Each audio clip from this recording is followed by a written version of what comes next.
Bonjour à toutes et à tous. Je suis Benjamin Glussot et je suis ravi de vous retrouver pour revenir sur l'évolution récente des marchés financiers et les choix d'investissement que nous avons réalisés pour Part Opportunité ISR. C'est un fonds qui permet de vous exposer aux actions européennes de toute capitalisation. Depuis 2021, l'ajout de la dénomination ISR signifie que ce fonds est devenu un fonds ISR au sens de la catégorie 1 de l'AMF et de l'article 8 SFDR. Cela implique que la gestion ESG devient un élément central du processus de gestion et que le fonds superforme significativement son univers de référence sur les critères extra-financiers. Nous privilégions une allocation concentrée sur une sélection de 30 à 40 entreprises avec un biais sur les grandes capitalisations. Le process de gestion repose sur trois piliers fondamentaux. Nous utilisons une approche quantitative basée sur le momentum des cours de bourse et les apports de la finance comportementale. Notre objectif est ainsi de mieux appréhender la dynamique de long terme qui anime les marchés financiers afin d'adapter la structure de nos portefeuilles en fonction de leurs évolutions. En parallèle, nous réalisons une analyse financière et extra-financière des entreprises, ce qui implique de rencontrer régulièrement les dirigeants d'entreprises. Les marchés actions ont poursuivi ce dernier trimestre sur un rallye haussier initié en septembre dans l'espoir de l'atteinte du pic d'inflation. Les chiffres favorables de l'inflation publiés en novembre aux États-Unis ont laissé penser aux investisseurs que les banques centrales pourraient assouplir leur politique monétaire bien plus rapidement qu'escompté.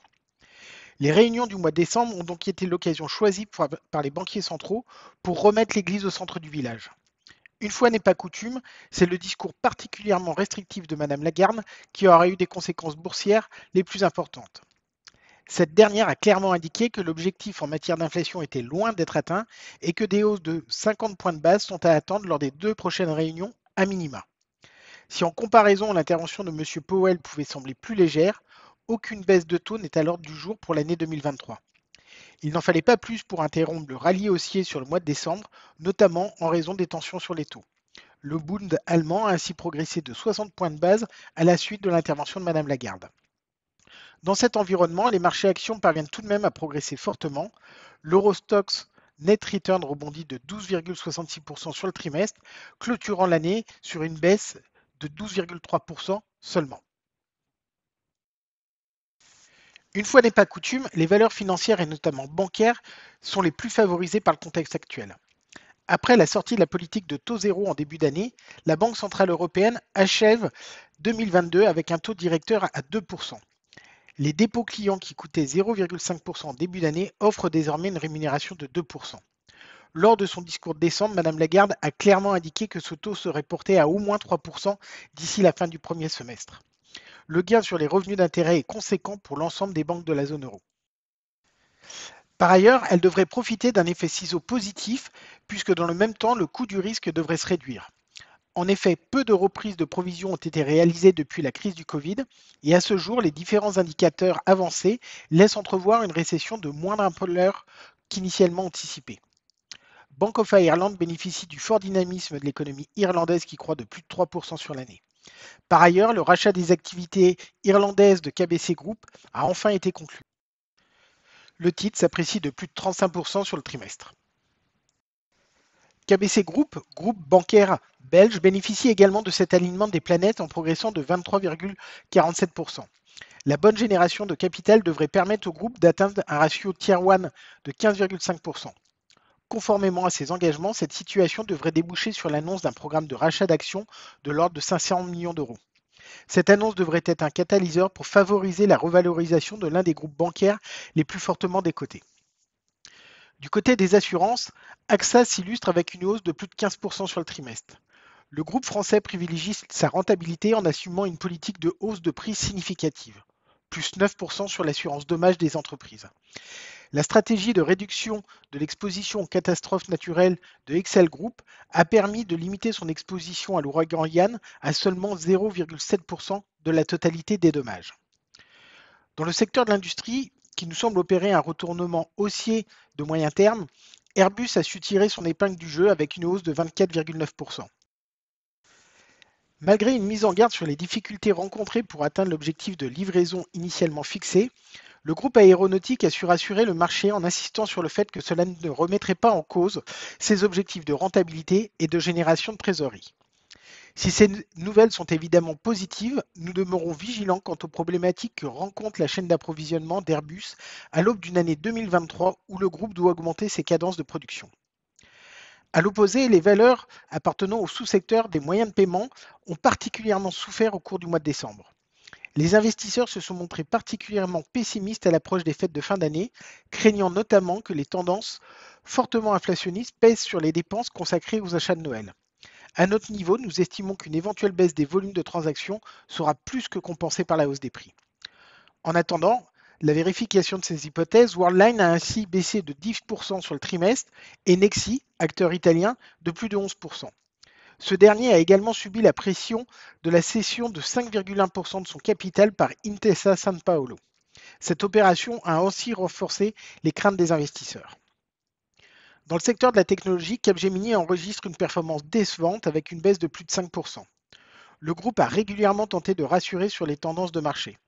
À ce stade, seul le secteur de la distribution a légèrement réduit ses dépenses. Les budgets consacrés à la transition digitale et aux services informatiques resteront en croissance dans les autres secteurs. Dans un contexte tendu, Capgemini a également confirmé sa capacité à répercuter les hausses de salaire et à mener à bien son programme de recrutement. Le marché, pour sa part, redoute les effets d'une éventuelle récession et attendra probablement la publication des résultats en février pour éventuellement se repositionner. Sur le front des mouvements, nous avons choisi de solder notre exposition à l'assureur néerlandais NN Group. Le nouveau plan stratégique dévoilé en novembre ne nous a pas suffisamment convaincus. L'objectif de génération de capital ressort en dessous de nos attentes en raison d'une allocation du capital prudente, ce qui réduit les marges de manœuvre pour le programme de rachat d'actions. Nous avons également vendu Verbund. Les stocks de gaz largement pleins en Europe et un début d'hiver relativement doux ont contribué à la forte détente des prix de l'énergie. Par ailleurs, les fortes sécheresses de l'été ont fortement affecté les réserves hydriques. Enfin, nous avons réduit nos investissements sur les acteurs de la chimie que sont Linde et OCI.